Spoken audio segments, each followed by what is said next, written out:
പിതാവിൻ്റെയും പുത്രൻ്റെയും ജീവനുള്ള പരിശുദ്ധ റൂഹായുടെയും തിരുനാമത്തിൽ ആമീൻ. ഇന്നത്തെ നമ്മുടെ വിചിന്തനത്തിനായി സഭ നമുക്ക് നൽകിയിരിക്കുന്നതായ വേദഭാഗം ലൂക്കോസിൻ്റെ സുവിശേഷം 4-ാം അധ്യായം 1 മുതൽ 13 വരെയുള്ളതായ തിരുവചനങ്ങളാണ്. യേശു പരിശുദ്ധാത്മാവ് നിറഞ്ഞവനായി യോർദാനിൽ നിന്ന് മടങ്ങി. ആത്മാവ് അവനെ മരുഭൂമിയിലേക്ക് നയിച്ചു. അവൻ പിശാചിനാൽ പരീക്ഷിക്കപ്പെട്ട് 40 ദിവസം അവിടെ കഴിഞ്ഞുകൂടി. ആ ദിവസങ്ങളിൽ അവൻ ഒന്നും ഭക്ഷിച്ചില്ല. അവസാനം അവന് വിശന്നു. അപ്പോൾ പിശാച് അവനോട് പറഞ്ഞു, നീ ദൈവപുത്രനാണെങ്കിൽ ഈ കല്ലിനോട് അപ്പമാകുവാൻ കൽപ്പിക്കുക. യേശു അവനോട് പറഞ്ഞു, അപ്പം കൊണ്ട് മാത്രമല്ല മനുഷ്യൻ ജീവിക്കുന്നത് എന്ന് എഴുതപ്പെട്ടിരിക്കുന്നു. പിന്നെ പിശാച് അവനെ ഒരു ഉയർന്ന സ്ഥലത്തേക്ക് കൊണ്ടുപോയി ഭൂമിയിലെ സകല രാജ്യങ്ങളും ക്ഷണനേരം കൊണ്ട് അവന് കാണിച്ചു കൊടുത്തു. പിശാച് അവനോട് പറഞ്ഞു, ഇവയുടെ മേൽ എല്ലാ അധികാരവും മഹത്വവും നിനക്ക് ഞാൻ തരാം. ഇതെല്ലാം എനിക്ക് നൽകപ്പെട്ടിരിക്കുന്നു. എനിക്കിഷ്ടമുള്ളവർക്ക് ഞാനിത് കൊടുക്കുന്നു. നീ എന്നെ ആരാധിച്ചാൽ ഇവയെല്ലാം നിൻ്റേതാകും. യേശു മറുപടി പറഞ്ഞു, നിൻ്റെ ദൈവമായ കർത്താവിനെ നീ ആരാധിക്കണം, അവനെ മാത്രമേ പൂജിക്കാവൂ എന്ന് എഴുതപ്പെട്ടിരിക്കുന്നു. അനന്തരം പിശാച് അവനെ ജെറൂസലേമിലേക്ക് കൊണ്ടുപോയി. ദേവാലയ ഗോപുരത്തിൻ്റെ ശൃംഖത്തിൽ നിർത്തിക്കൊണ്ട് പറഞ്ഞു, നീ ദൈവപുത്രനാണെങ്കിൽ ഇവിടെ നിന്ന് താഴേക്ക് ചാടുക. നിന്നെ സംരക്ഷിക്കുവാൻ അവൻ ദൂതന്മാരോട് കൽപ്പിക്കുമെന്നും നിൻ്റെ കാല് കല്ലിൽ തട്ടാതെ അവർ നിന്നെ കൈകളിൽ താങ്ങിക്കൊള്ളുമെന്നും എഴുതപ്പെട്ടിട്ടുണ്ടല്ലോ. യേശു പറഞ്ഞു, നിൻ്റെ ദൈവമായ കർത്താവിനെ പരീക്ഷിക്കരുത് എന്നും പറയപ്പെട്ടിരിക്കുന്നു. അപ്പോൾ പിശാച് പ്രലോഭനങ്ങൾ എല്ലാം അവസാനിപ്പിച്ച് നിശ്ചിത കാലത്തേക്ക് അവനെ വിട്ടുപോയി. മിശിഹായിൽ ഏറ്റവും വാത്സല്യമുള്ള സഹോദരീ സഹോദരങ്ങളെ, സഭ ഇന്ന് 40-ാം വെള്ളിയാഴ്ച ആചരിക്കുകയാണ്. ഈ കഴിഞ്ഞ 40 ദിനരാത്രങ്ങൾ നമ്മുടെ കർത്താവിൻ്റെ മരുഭൂമിയിലെ അനുഭവം പ്രാർത്ഥിക്കുകയും ധ്യാനിക്കുകയും ചെയ്യുകയായിരുന്നു. യേശുവിൻ്റെ പരസ്യ ജീവിതത്തിന് മുൻപ് അവിടുന്ന് മരുഭൂമിയുടെ വിജനതയിലേക്ക് നയിക്കപ്പെട്ടു. തൻ്റെ പിതാവിനോട് കൂടെയായിരുന്ന് സംവാദത്തിലൂടെയും സംഭാഷണത്തിലൂടെയും ഈ ലോക ജീവിതത്തിൻ്റെ നേർക്കാഴ്ചകൾ ക്രിസ്തു വ്യക്തമായിട്ട് മനസ്സിലാക്കി.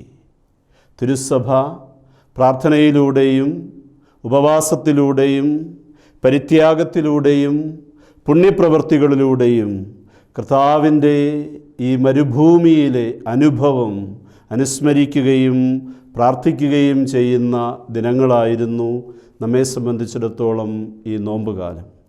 ഇനിയുള്ള 10 ദിനങ്ങൾ നമ്മുടെ കർത്താവിൻ്റെ മഹത്വമേറിയ രക്ഷാകര സംഭവങ്ങളെ നാം അനുസ്മരിക്കുകയും അവിടുത്തെ പീഡാനുഭവവും ക്രൂശുമരണവും ഉത്ഥാനത്തിൻ്റെ പുതിയ ജീവൻ പ്രദാനം ചെയ്യുന്നതായ ചൈതന്യവും നാം പ്രത്യേകമായിട്ട് അനുസ്മരിക്കുകയാണ്.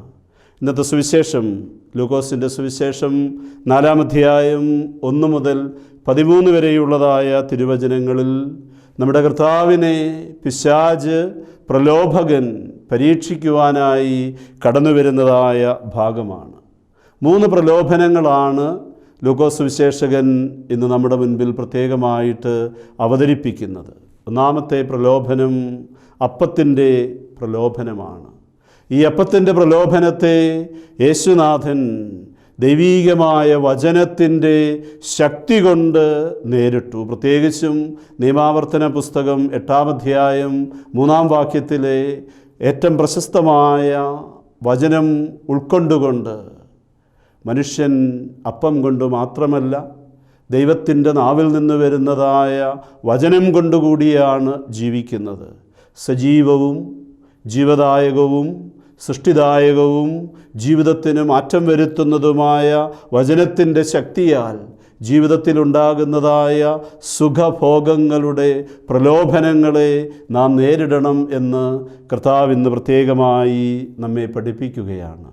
രണ്ടാമത്തെ പ്രലോഭനം ദൈവത്തെ ആരാധിക്കുന്നതിനേക്കാൾ ഉപരിയായി അധികാരങ്ങളെയും മഹത്വങ്ങളെയും അംഗീകാരങ്ങളെയും പ്രശസ്തികളെയും സ്വാശ്രയബോധത്തെയുമൊക്കെ ആരാധിക്കുവാനുള്ളതായ ഒരു പ്രലോഭനമാണ്.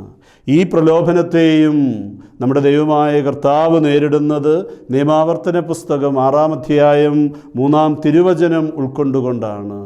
കർത്താവിനെ മാത്രമേ ആരാധിക്കാവൂ, പൂജിക്കാവൂ. അധികാരങ്ങളെയും മഹത്വങ്ങളെയും അംഗീകാരങ്ങളെയും പ്രശസ്തികളെയും പൂജിക്കുന്നവൻ ജീവിതത്തിൽ പരാജയപ്പെടും എന്നുള്ളതായ വലിയ ഒരു സന്ദേശമാണ് ഈ വേദഭാഗത്തിലൂടെ നമുക്ക് കാണുവാനായിട്ട് സാധിക്കുന്നത്. മൂന്നാമത്തെ പ്രലോഭനം ഈ ലോകത്തിൻ്റെ മഹത്വത്തെക്കുറിച്ചുള്ളതായ ഒരു പ്രലോഭനമാണ്. ദേവാലയത്തിൻ്റെ ഏറ്റവും ഉയർന്ന ഗോപുരത്തിൽ നമ്മുടെ കർത്താവിനെ നിർത്തിയിട്ട് അവിടുന്ന് പറയുന്നു, അവിടുത്തേക്ക് പ്രലോഭനമായി നൽകുകയാണ് കർത്താവിനെ ആത്മീകമായ ഉന്നതിയിൽ നിർത്തിക്കൊണ്ട്. ഉന്നത ഗോപുരത്തിൻ്റെ മുൻപിൽ പോലും പൈശാചികമായ പ്രലോഭനങ്ങൾ ഉണ്ടാകുവാനായി സാധ്യതയുണ്ട് എന്ന് ഈ മൂന്നാമത്തെ പ്രലോഭനത്തിലൂടെ സുവിശേഷകൻ പ്രത്യേകമായി നമ്മെ ഉദ്ബോധിപ്പിക്കുന്നു. അപ്പോൾ കർത്താവ് ആ പ്രലോഭനത്തെയും നേരിട്ടത് നിയമാവർത്തന പുസ്തകം 6-ാം അധ്യായം 16-ാം വാക്യം ഉദ്ധരിച്ചുകൊണ്ടാണ്. കർത്താവിനെ പരീക്ഷിക്കരുത്, നിന്റെ ദൈവമായ കർത്താവിനെ നീ പരീക്ഷിക്കരുത്. മിശിഹായിൽ ഏറ്റവും വാത്സല്യമുള്ള സഹോദരങ്ങളെ, നമ്മുടെ എല്ലാവരുടെയും ജീവിതത്തിൽ പ്രലോഭനങ്ങളും പ്രതിസന്ധികളും ഉണ്ടാവുക സ്വാഭാവികമാണ്. എന്നാൽ ഈ പ്രലോഭനങ്ങളുടെയും പ്രതിസന്ധികളുടെയും മധ്യത്തിൽ കർത്താവ് പറഞ്ഞത്, ഞാൻ ദൈവത്തിൻ്റെ പുത്രനാണ്, ഞാൻ ദൈവത്തിൻ്റെ പുത്രനാണ്. ദൈവത്തിൻ്റെ പുത്രന് ഒരു പ്രലോഭനത്തെയും കീഴ്പ്പെടുത്തുവാനായി സാധിക്കുകയില്ല എന്നുള്ളതായ വലിയ ഒരു പ്രചോദനമാണ് ഈ സുവിശേഷം ഇന്ന് നമുക്ക് നൽകുന്നത്. അനിശ്ചിതത്വത്തിൻ്റെ മധ്യത്തിലാണല്ലോ നമ്മുടെ ക്രിസ്തീയ ജീവിതം വളരുകയും വികസിക്കുകയും ചെയ്യുന്നത്. ഈ അനിശ്ചിതത്വത്തിൻ്റെ മധ്യത്തിൽ വളരുന്നതായ വിശ്വാസ ജീവിതത്തെ അതിൻ്റെ പൂർണ്ണതയിൽ ഉൾക്കൊള്ളുവാൻ ഈ നോമ്പിൻ്റെ കാലഘട്ടത്തിൽ നാം പ്രത്യേകമായി പരിശീലിച്ചിട്ടുണ്ട്. ചെങ്കടൽ കണ്ട് ഭയപ്പെടേണ്ടതായ വ്യക്തികളല്ല നാം, മറിച്ച് അവിടെ ദൈവത്തിൻ്റെ മഹത്വം ദർശിക്കുമെന്നുള്ളതായ ഉത്തമ ബോധ്യത്തിൽ ജീവിക്കേണ്ടവരാണ്. യോർദാൻ കണ്ട് പിൻവാങ്ങേണ്ടവരല്ല നാം, മറിച്ച് അവിടെ സ്വന്തം പാദം സ്പർശിച്ചുകൊണ്ട് അതിലൂടെ മുന്നോട്ട് ആ യോർദാൻ നദിയെ പിളർത്തി കടന്നു പോകേണ്ടവരാണ്. തീച്ചൂള കണ്ട് ഭയപ്പെടേണ്ടവരല്ല, മറിച്ച് ഈ തീച്ചൂളയുടെ മധ്യത്തിൽ എനിക്ക് ശക്തി നൽകുന്നവനായ ദൈവമുണ്ട് എന്നുള്ളതായ ആ വലിയ ബോധ്യത്തിൽ മുന്നോട്ട് പോകുവാൻ നമുക്ക് സാധിക്കണം. കർത്താവ് തൻ്റെ പരസ്യ ജീവിതകാലത്ത് പഠിപ്പിച്ചിട്ടുള്ളതായ പ്രാർത്ഥന പ്രലോഭനത്തിൽ ഉൾപ്പെടാതിരിക്കുവാൻ, പരീക്ഷയിൽ ഉൾപ്പെടാതിരിക്കുവാൻ, പൈശാചികമായ ശക്തികളെ വിജയിക്കുവാനാണ് കർത്താവ് നമ്മെ പഠിപ്പിച്ചത്.